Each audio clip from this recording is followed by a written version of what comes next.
Ini merupakan tipe-tipe telur. Yang pertama ada isolesital. Itu intinya yang berwarna merah berada di tengah-tengah, sementara yolknya yang berwarna hitam berada di sekelilingnya mengelilingi. Biasanya terdapat pada echino dan mamalia. Kemudian yang kedua adalah tipe telur telolesital, di mana intinya terletak berada agak ke pinggir, sementara yolknya berada di sekitaran pinggirnya. Kemudian yang ketiga ada megalesital, yaitu intinya berada tepat di pinggir-pinggir, kemudian yolknya berada untuk saling menekan atau berada di sekitar dari inti si telurnya. Kemudian yang terakhir ada sentrolesital, yaitu intinya yang berwarna merah terletak persis di tengah-tengah dikelilingi oleh yolk yang berwarna hitam.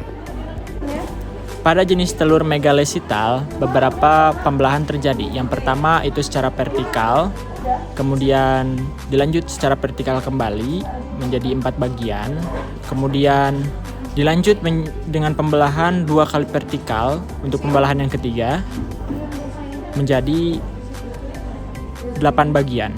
Kemudian pada pembelahan yang keempat terjadi pembelahan secara horizontal dengan ukuran yang berbeda antara ukuran yang atas dengan yang bawah sehingga tidak simetris. Kemudian yang terakhir yaitu secara vertikal 4 kali. Tipe telur telolesital pada amfibia. Pertama, terjadi pembelahan secara vertikal 1 kali, membelah di tengah telur. Kemudian terjadi pembelahan secara vertikal kembali untuk membagi telur menjadi 4 bagian. Selanjutnya, terjadi pembelahan secara horizontal pada bagian tengah atas. Selanjutnya, setelah itu terjadi pembelahan secara vertikal kembali selama 2 kali secara berturut-turut. Kemudian, di akhir terjadi pembelahan secara horizontal 2 kali yang membelah di bagian atas dari telur, sehingga bagian telur terpotong tidak sama bagiannya antara bagian atas dan bagian bawah. Selanjutnya tipe isolesital pada echinodermata diawali dengan pembelahan vertikal secara meridional 1 kali, kemudian dilanjut dengan pembelahan vertikal pada sisi yang lainnya sehingga membelah presisi sebanyak 4 bagian. Kemudian pada tengah bagiannya terjadi pembelahan secara horizontal atau ekuator sehingga membagi menjadi 8 bagian secara sama. Dan kemudian terjadi 2 buah pembelahan vertikal secara presisi juga. Dan kemudian terakhir pembelahan 2 kali secara horizontal atau 2 buah pembelahan secara horizontal. Proses pembelahan sel telur pada mamalia mirip dengan proses pembelahan pada echinodermata.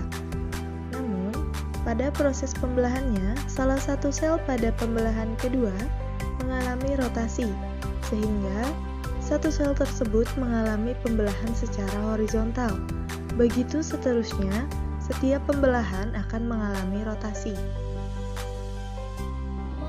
Ini merupakan model gastrulasi pada Asteria. Bagian ini merupakan bagian yang akan menjadi ektoderm, bagian ini merupakan bagian yang akan menjadi endoderm, dan bagian ini merupakan bagian yang akan menjadi mesoderm. Berikut ini merupakan tahap kedua, yaitu ingresi. Dan tahapan keempat, di mana di sini terjadi pelekukan atau invaginasi. Selanjutnya masih invaginasi, lekukannya semakin dalam. Kemudian yang terakhir masih terjadi invaginasi dan lekukannya semakin dalam. Kemudian mesodermnya sudah masuk semua. Inilah tahap blastula dan gastrula pada amfibia. Pada tahap ini terjadi blastulasi, yaitu masih terbentuk dalam satu sel dengan ukuran yang berbeda antara bagian bawah dan bagian atas. Selanjutnya, dari sel ini akan memperbanyak diri dengan ukuran sel yang masih tetap sama. Maksudnya bagian bawah akan lebih besar daripada bagian atas. Kemudian terjadilah perobekan dan dimulainya proses gastrulasi ini. Perobekan ini ditandai dengan adanya gerakan konvergen dari luar masuk ke dalam, kemudian divergen dari dalam menuju luar.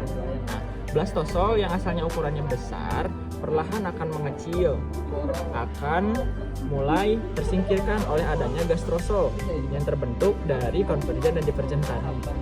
Lama-kelamaan gastrosol ini akan mendominasi dan akan memposisikan diri berada di atas di kutub anima.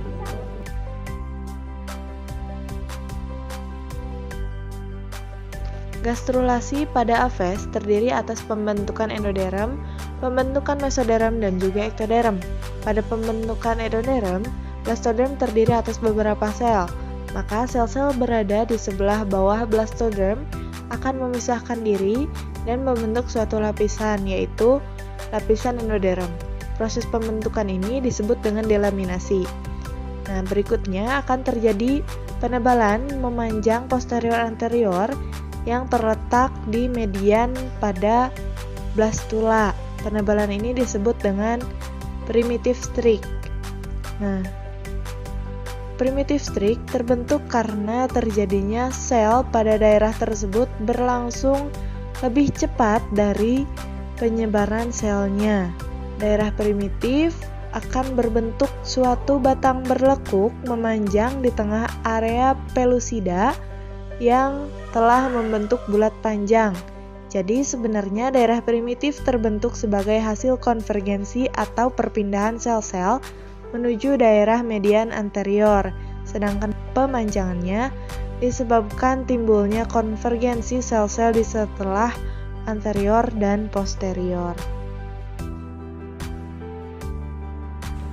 Selanjutnya adalah model gastrulasi pada mamalia. Gastrulasi pada mamalia terjadi setelah tahap blastula. Telur pada mamalia sejati hampir tidak mempunyai yolk, sehingga pertumbuhan embrio selanjutnya berada di dalam tubuh induk. Tahapan awal ketika gastrulasi pada mamalia dimulai adalah sel-sel inner cell mass yang menjadi tahap blastosol bersinergi dengan inner cell mass lain untuk membentuk hipoblast dan epiblast. Hipoblast akan menjadi endoderm kantung yolk dan epiblast akan menjadi rongga amnion yang akan di epiblast menjadi dua bagian, yaitu ektoderm amnion dan epiblast embrio.